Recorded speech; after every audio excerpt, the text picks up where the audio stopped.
From Adish from Maharashtra. He says, Namaskaram Sadhguru. I would like to know more about this Mahamantra initiation. They say that Om Namah Shivaya should only be chanted after one is initiated by a guru. Why is that?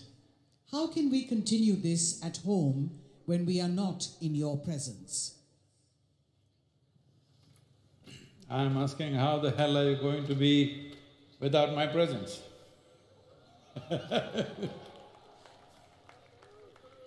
Well, answer the question. Well, the simple way is, it is online that you can get the correct pronunciation of how it should be done, how it should be spaced. And when you do this, at least the first 21 days, light a lamp or keep a picture and please shower and sit down, because the physical body has its grime.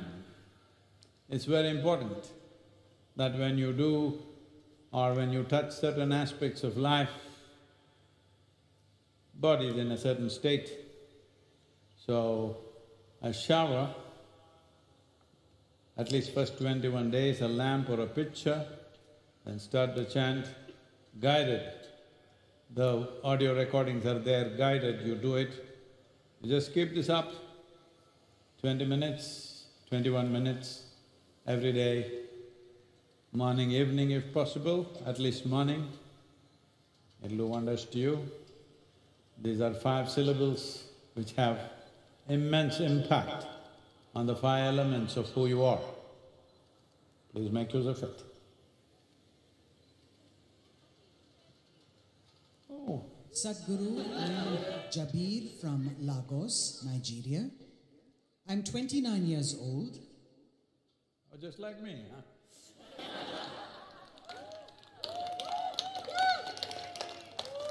I'm sorry, please, really. People are willing to take up all kinds of things to be cool, even when it's bad for them. For example, smoking cigarettes. Why is it so difficult to convince my friends that meditation is cool, though it seems to have so many benefits? Oh. If something is cool, whole lot of people have this idea. Something is cool means it must be destructive also.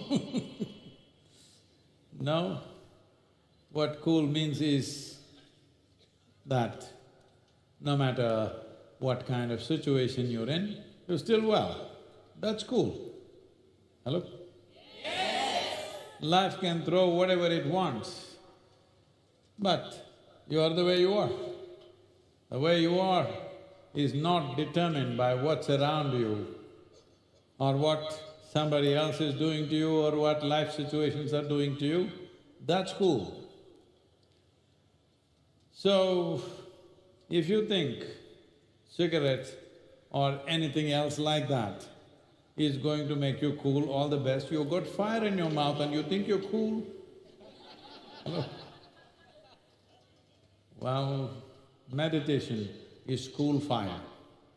It burns without burning anything, because it's driven by transcendence, not by transaction. The nature of transactional world is such, if you have to get this, you have to burn that. You want light, you have to set fire to something. This is the nature of transactional life, this or that.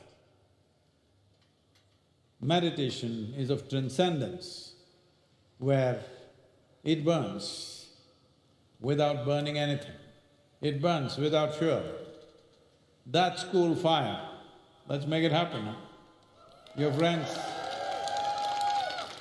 your Nigerian guys, if they're not getting it, get them here, we'll make them cool.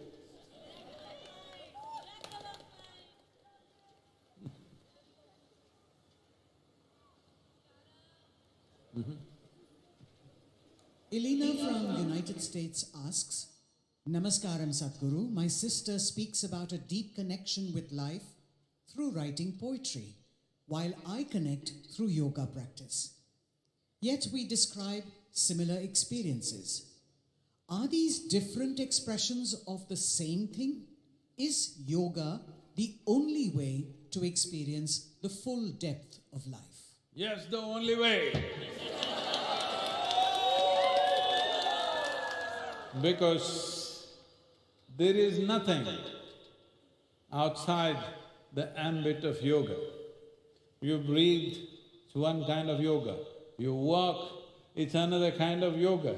You sing, another kind of yoga. You write poetry, another kind of yoga. Because yoga is not about twisting and turning. Yoga means you consciously obliterating the boundaries of your individuality. Do it whichever way you want, but please do it. Yoga ratova, bhoga ratova. Any which way. The important thing is break the shell of your limited individuality. Let something more than this happen to you.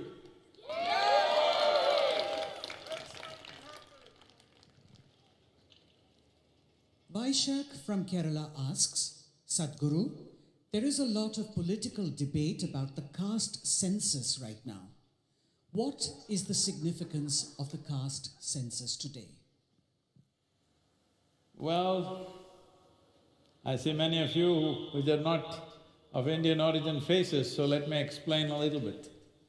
What caste means is, there was a time when there were no technical colleges or any kind of training institutes. The only place where you train for skills of life was your family and among your own clan. So, if your father was a blacksmith, you train to become a blacksmith. And you marry a girl from blacksmith's family because there is an ecosystem that you want. You don't want somebody who doesn't fit into that kind of work. So it was a work description that over a period of time became a traditional process of transferring skills and knowledge. Different people took to different things. But somewhere along the way, the goldsmith started thinking he is superior to the blacksmith. Though you can live without a goldsmith, I'm sorry ladies, we can live without a goldsmith, but you can't live without a blacksmith. But goldsmith thinks he's superior to the blacksmith. So this is a human problem. In every society, some idiot thinks he's better than the other by birth. If you're better by what you're doing, great. But you're better by birth means you're heading for ruin. Unfortunately, this happened that over a period of time, what was essentially a distribution of work and a way of transferring skills from generation to generation became discriminatory, took some horrible forms. Even today, in rural India, still it persists. But on another level, it is a social security system. I must tell you this. My grandfather opened up a big chowdhury, I think his father also had done it. He expanded it further, and in this place, I was very young, if I remember right, somewhere around 200 to 300 students would stay there. These are all children from remote villages where there are no schools. They come here, free stay, free food, free education, but they must study. There is a warden with a stick, they must study. Everything free. Only for his clan, only for his caste. Well, similar things were done by other people for their own castes. So it was a kind of a social security system that this was so in India. If you go to any village and you say, I belong to this caste, those people will feed you. Otherwise, you have no social security. So till we build a proper social security, these things have worked, but the word caste should be vocabulary of the past, not of the future. In 21st century, we don't need that. But at the same time, it's important that we don't dismantle any structure without creating a better alternative structure. When there is no alternative structure, people will fall through the cracks. Ordinary people will suffer because there is no support system. So this is happening in urban centers today. People who are living in the village migrate to the city. There is no caste, there is no clan. Well, if you don't make it, you just go to the very bottom to be exploited in every possible way. This happens in every country. So, these were kind of support systems or social securities which are still working. So I would always say, however bad a system is, before dismantling it, create a better system, otherwise too many people will suffer. But in 21st century, we should not be dividing the society on the basis of caste. This is being talked about, I know, but I don't think that's the place to go. It is time that people start forgetting what is their caste. We create a society where everybody is supported, where everybody has a way to survive, where everybody has a way to thrive, not just my clan. Here in Yoga Center, we don't even ask, we don't even know which religion you are, which caste you are, what the hell you are. If you look like a human being, you're okay with me. Let that be the way forward. Who your father was should not determine who you are. Who you are should determine who you are. A society where you are measured for your competence, you are measured for your way of being, you are measured for what you can do, not for who your father was. It's time to do that. Sadhguru Karthikeyan from Tamil Nadu asks, in my town, there is a temple that I go to every day. The local priest noticed a crack in the idol and dunked it in the deepest part of the river because it was cracked. They drowned my god, and now they are replacing it. It was so close to my heart. How can they do this, Sadhguru? I'm standing next to the miracle of mind. Are you cracked?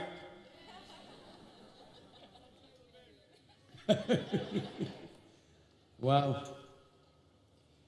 you must understand, you live in a civilization where this is the only civilization on the planet which is fully conscious that we created the gods.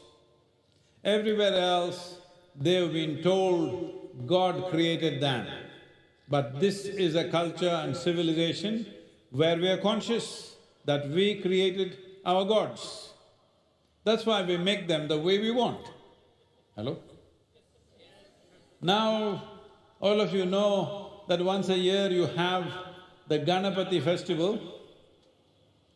We make a Ganapati. Those of you who don't understand, the elephant-faced god, I'm sure you've seen.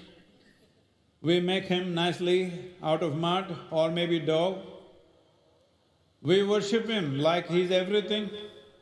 After 15 days, we drown him in the water and he dissolves and we're very happy. How's that? Where else in the world is it possible that which you consider as God, you drown him and dissolve him? There are many such cultures. In Bastar, they worship the Devi for one whole year, and at the end of the year, they drown her. This is this kind of culture. But your temple priest, I'm glad he is doing what he is doing, because if an idol is properly consecrated, it's reverberating with some energy. If it cracks or if it's damaged in some way, it's possible that it became a receding energy. Once it becomes a receding energy, that's not good for people. People should not go near it. We will usually find the deepest part of the river and drop it, or take it to the ocean and drop it so that nobody is influenced by it. It's a good thing to do. So, these days, a cracked idol, if you find, you bring it and keep it in your garden because you think it's a nice decor. No, it's not a good thing to do. If it is not well consecrated, it doesn't matter, it's just stone. But if it's well consecrated and now it's damaged, it becomes a receding force and it could cause damage to human beings. It's best that you're not around that. There are some famous places in Tamil Nadu, I don't want to name it, that it is believed if you go there, you will face failure.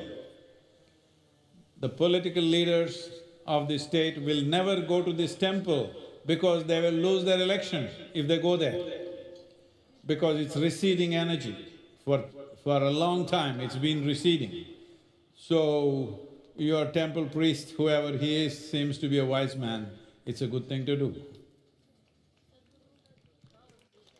Virushti from Gujarat asks, Sadhguru, you mentioned that you never pray in any temple. Then why are you building so many temples? Why do you want us to go to these temples? I never taught you a prayer, I only built a temple. You must understand, the word prayer as an act means you're appealing for something. Even if you go to the court of law, you present a prayer. Dear Lord, these are the words in the court also. Oh my Lord, I want this. So prayer is essentially a kind of appeal. So in that context I said, no matter what, I never appeal. I'm saying, if there is something here that you consider as divine and it needs your advice how to function, no good. Hello? If it's of a higher intelligence than me, it's stupid for me to tell him what to do. If he's a lower intelligence than me, again it's stupid for me to tell him what to do. Hello? I believe it is of a higher intelligence than me, so I don't say anything as to what he should do or she should do. They can do whatever. It's for me to handle it the way it comes. They wanted to crack my head, they cracked my head and removed half my brain, but I'm doing fine with half a brain, hello? So, I never prayed, nor should you. It is… a temple is an energetic space. It's for you to just soak it in. But if you just say that, you need a phone, if you go into the temple, you have to take pictures of the idol, or you must be making… all right, that one. Otherwise, something. So you need something. So we'll teach you something, no, I mean a mantra, okay? If you don't know how to be silent, use appropriate sounds to become silent. If you simply know how to be still, no need for anything. If you do not know how to be still, we can use some sounds to bring that stillness. But that's not prayer, you're not asking for anything. If you go into your powerful space, never ask for anything. So do whatever the hell you want, I will handle it. Hello?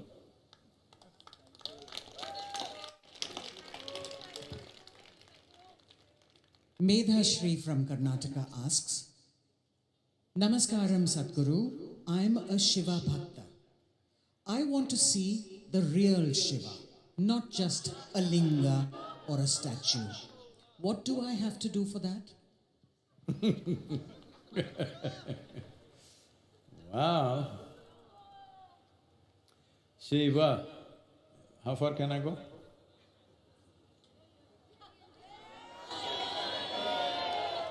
No, the microphone. Hello?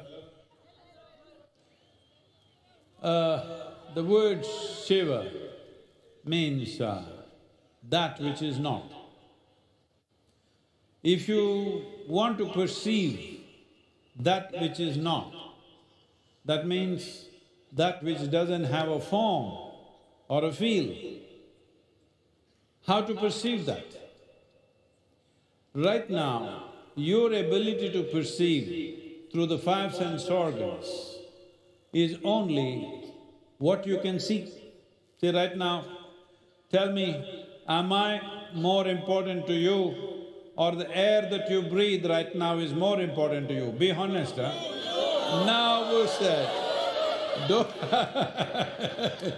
Don't think I'm that naive.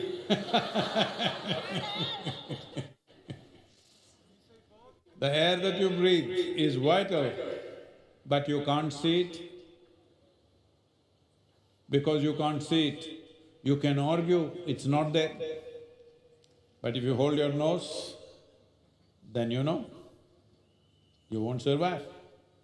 So, anything which is subtle, your sense organs are not able to perceive. So that which is not means that which doesn't have a form, that which doesn't have a feel, that which doesn't have any smell or taste. How to perceive that? Your perception has to transcend, because you can't see the air unless you're from Delhi. That's why they're smoking it, so that you can see it. Now so if you want to perceive that, you need to transcend your sense organs. There are ways to perceive beyond the five senses of seeing, hearing, smelling, tasting and touching. Beyond that, there is perception. But it will need a certain level of focus and above all, involvement. Right now, 21st century, oh, you don't know the problems of a guru. Getting people focused on some damn thing, you know what all circus you have to do? Because we have the most distracted generation ever. Some jing-bang should be happening all the time. Little 2 minutes of nothing means they will become depressed, they'll have FOMO. Maybe I'm missing out the whole universe. On the phone screen, of course. Look at this guy.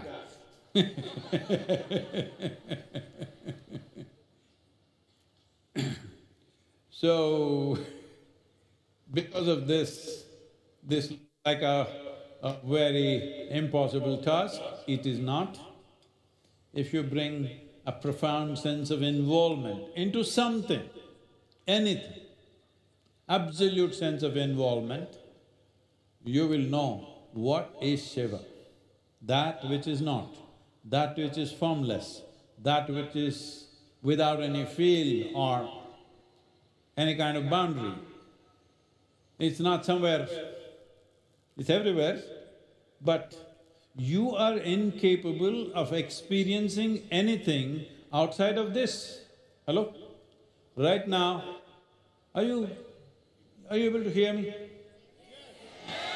Where do you hear me? Within yourself? Where do you see me? Within yourself? So you are incapable of experiencing anything outside of you. So even if it comes to Shiva, you can only experience it within yourself, because everything that's physical about you, Everything which has a form and a feel about you, you gathered from this planet. Huh? Who am I talking to? Anything that you can touch about you and see, you gathered from outside, isn't it? So what you gather can be yours, it's not you. To gather so much, there must be something more fundamental. So, what you have gathered, if you can keep it aside for a minute, this is what meditativeness means. Meditation means this, all that you have gathered, keep it down for a moment, then you are Shiva.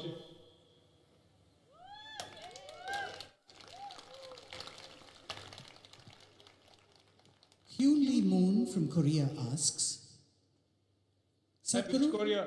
Which is it, south or north? Accordingly I'll answer. Sadhguru, I came from abroad and I find it difficult to comprehend Shiva. Gods and demons worship him. He's a man, but also part woman. I find him quite strange, yet I am drawn to him.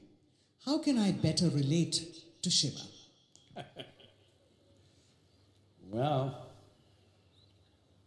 he's not a guy who's looking for relationships.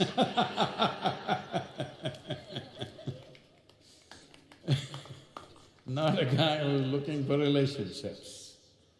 So, how can you relate to him? Well, how do you… See, you live in a home, whatever kind of home it is, you know if the ceiling leaks, you know that.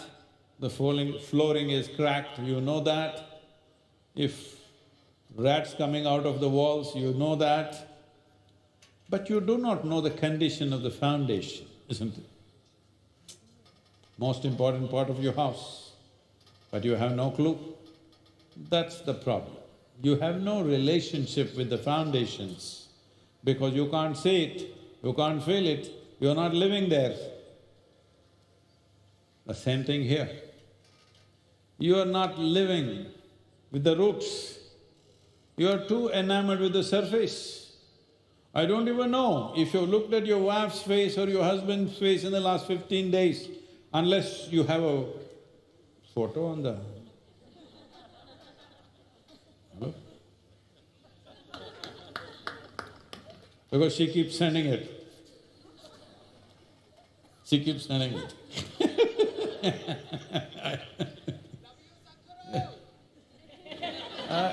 I take this thing seriously, be careful. Huh? So, how do you relate to Shiva? How do you relate to the roots of who you are? The only way is to turn inward. Turning inward does not mean contemplation. Turning inward does not mean analyzing and synthesizing yourself. Turning inward means going beyond all that you have gathered from outside. Body is gathered from outside, all the content of the mind is gathered from outside. What is left? I want you to look at it. Just do this every day before you go to bed. Everything that belongs to you, I know all of you, many of you are here with your families, but I want you to know, I'll bless you with a long life, but either they will die or you will die one day. Hello? I'll bless you with a full life, but still you will die. Is that okay? Either you will die or the people that you love will die, one of them will die. So anyway, this is going to happen. So at least when you go to sleep, sit on your bed for 2 minutes and consciously in your mind, everything, everything. Your home, your wealth, your qualifications, your positions in the world, your relationships, your body, your mind, everything, keep it aside and just sleep. A few days it looks like you're doing something funny, that doesn't work, just keep doing it. You will see one day you will wake up as something totally phenomenal. A phenomenal being, not a mental mess, a being. Are you human beings or… Are you human beings? So you must understand, you are the only creature on the planet who is being referred to as a being. This is because you are supposed to know how to be. What a mistake they made, huh? Hello? You're supposed to know how to be. What we do is according to the needs of the world. But how to be? If you knew how to be, do you have any goddamn problem in your life? This is a simple thing you have to do. 2 minutes before you go to bed, keep everything aside.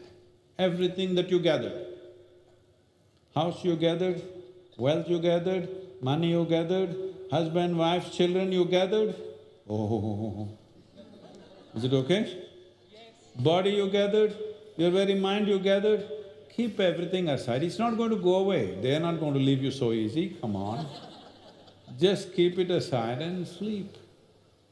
Every day, just do this. One day you will wake up very different. And… no, I'm not talking about your divorce, that's not what I'm talking.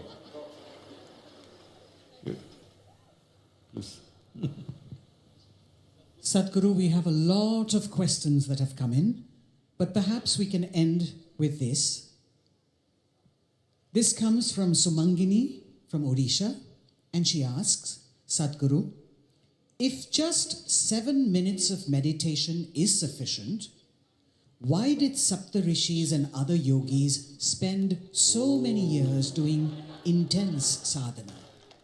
Oh, that's because all of you are so smart and fantastic and they were no good people, huh? That's what you want to hear? No. 7 minutes is a horrible constipation. At least 7 minutes. This is not to enlighten you, at least stay mentally healthy. Hello? This is not for a genuine seeker. This is for 3 billion people who do nothing about themselves, and even if they fall sick, they think it's because of somebody. Hello? It's for them. That those who have not even taken responsibility for how they are right now, you burst out in anger or some madness, you don't even understand it's me who's doing this, you think it's he who did it to me. Hello? If you're in that condition, at least 7 minutes will wake you up. After you wake up, I'm sure if you tasted something good, you will go for more. I believe so.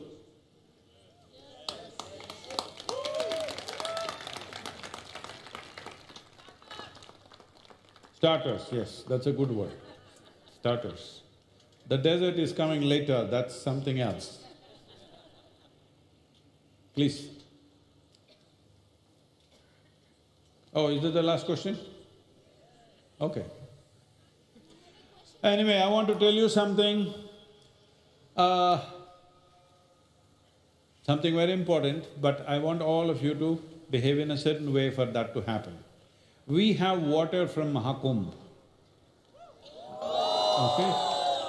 We want to put it on you, spray it on you, but you shouldn't all push into the barricade, okay? If you can all come close and simply stand there without moving, not trying to head the water drops, okay? Those of you footballers, don't try to head the water drop, all right? Just stand there with enough space and do not push the first row people who are here into the barricade. Do not push anybody, okay? Just stand still. If all of you maintain that, only if you maintain that, those of you who could not travel to Mahakumbh, you will get a little bit